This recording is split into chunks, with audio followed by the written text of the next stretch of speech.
square ground chain. Stick around, should be interesting.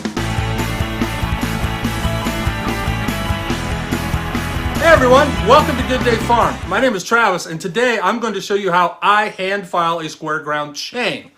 If you like these kind of videos, these demonstration and product review type videos, won't you please hit the subscribe button and go ahead and hit that bell notification so you don't miss out on any future videos that I do like this. Now that we got that out of the way, let's get right to the nuts and bolts of this. So today we're going to talk about hand filing a square ground chainsaw chain. Now, if you're watching this video, that probably means you've already, checked into this a little bit. You understand the differences between square and round ground and all that. So I'm not going to waste any time talking about that right now. This video is specifically going to show you how I file the chain by hand with a file.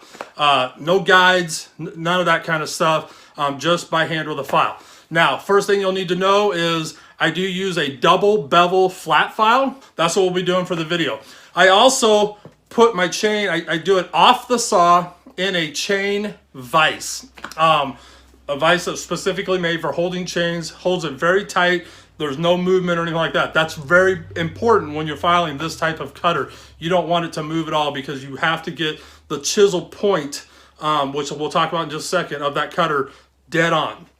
If you have any movement, it's difficult to do that. I highly recommend you look into either making or getting some type of vise for doing that. You can do it on the bar. I did that for the first probably 6 months when I was learning how to do this. You just got to set the chain pretty tight, and a lot of guys will put like a wedge, a small felling wedge on the bottom part of the chain and bar to hold it real tight, or you can wedge a screwdriver in there. It depends how much slack you have. Another thing I highly recommend is a magnifying glass.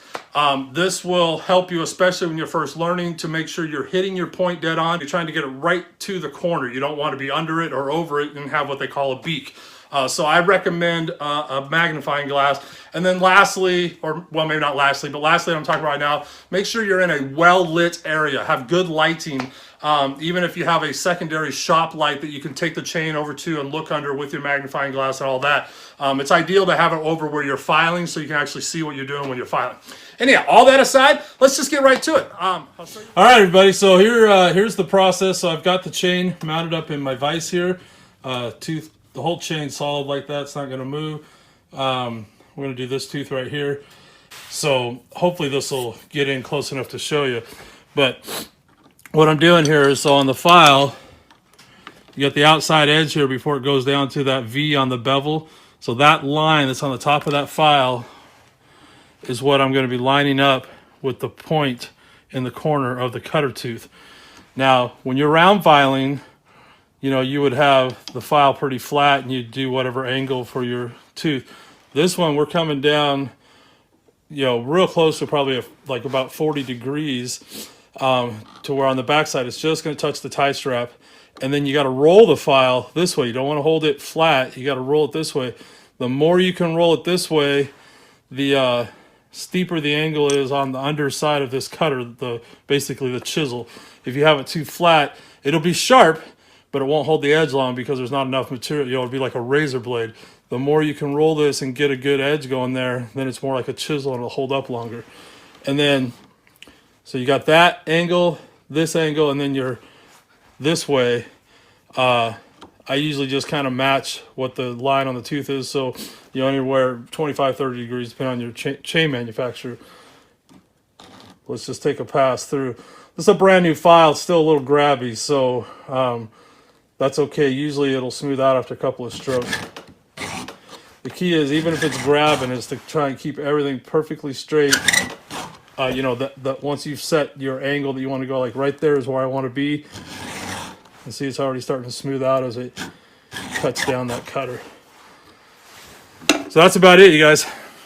I'm just trying to show this from the top here so you can kind of see the angles better.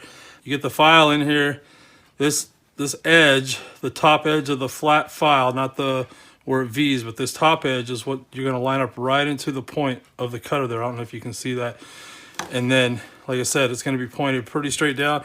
And see how the file's got quite a bit of roll in it? That helps you get that point where you need it. So you're steep pointing this way and you're steep this way. It's not flat. It's not straight up and down either, but it's pretty steep. And then this angle here kind of matches the cutter on the line on the back of the cutter. Let's see if I can take one stroke without shaking the camera too much. There we go, a little smoother.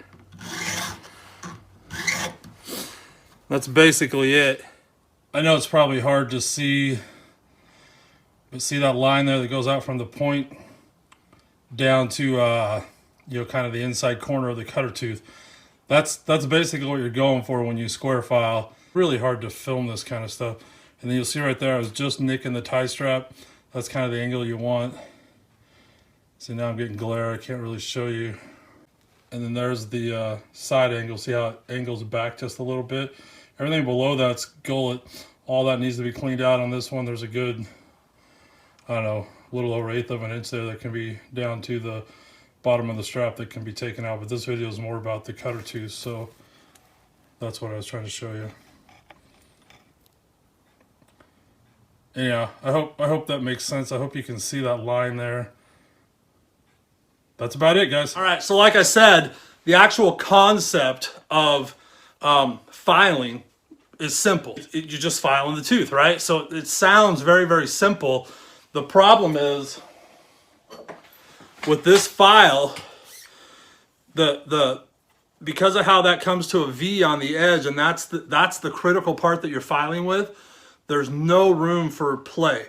We're on a round file that you're cutting into the cutter in a round half moon shape, and most people are flying straight across, maybe at a 10-degree up angle, but pretty much straight across. You know, as long as you've got it close to the right height, it's going to put the hook in the tooth that you need. It's cutting, you know, it's filing the underside of that cutter where you want it. You know, basically how high or low you set it is how aggressive that cutter is going to be, and that's it. Where this is different, so you're still filing the underside of the cutter with this. That's all dependent on how steep or flat you hold this. So the steeper you go, the more you'll hear people talk about filing from the inside. If you look at the tooth on the inside from corner to corner, that means you got to have this really, really steep. And what that gives you is a much flat surface of the cutter, which is like your chisel, which means it'll hold up longer. If you have this flatter, and you're not corner to corner, or say you're halfway, it'll be razor sharp. You know, that gives you, let's say you had this at say 15 degrees. That's like, you know, that's like a Japanese cutlery knife, you know. That's like your straight razor. I mean, it's razor sharp, but that edge won't last long. And that's the other thing, as you square file, you'll play with these angles and you'll check your work. That's why I said it's important to have a magnifying glass, and it's important to have good lighting so you can look in there and see how are you doing as far as how aggressive your angle is. Like I said, hand filing, most people, the guideline is where they're hitting on the tie strap. If you're just, for me, if I'm just touching the edge of the tie strap right by the rivet, that's where I like it. Now, once you get filing down, there's still other things you need to address with your chain, just like you would a round chain. So you'll still want to take the gullets out, and you'll still want to adjust your depth gauge or raker, whatever you want to call it. So, you know, that's not to say you don't have to do any of that stuff when you do this type of filing. The gullets, I like to keep them filed back to where they're flush with the side plate of the cutter tooth. You can go out, you can have them stick out a little bit farther than that. There's no reason to go under that. You just get it flush. So I'm going to wrap this up. I was trying to keep this pretty short. Like I said, it's just a basic, you know, video how to, you know, like my little sign back there says, Square File 101. This is just an introduction. If you guys have any questions, I'll be more than happy to answer your questions or research things. Other than that, I can't think a whole lot. So, hey, don't forget, subscribe and hit the bell notification if you want to see more videos like this. I would absolutely appreciate it. I love your comments and questions. I look forward to reading that and seeing what you guys have to say. Like I said, I'm not an expert on this by any means, and I'm still learning, but I'm trying to share what little bit of knowledge I have for people that are interested in this and, you know, maybe want to try it or whatever. So until next time, have a good day, be safe, and we'll talk to y'all again soon. Bye now.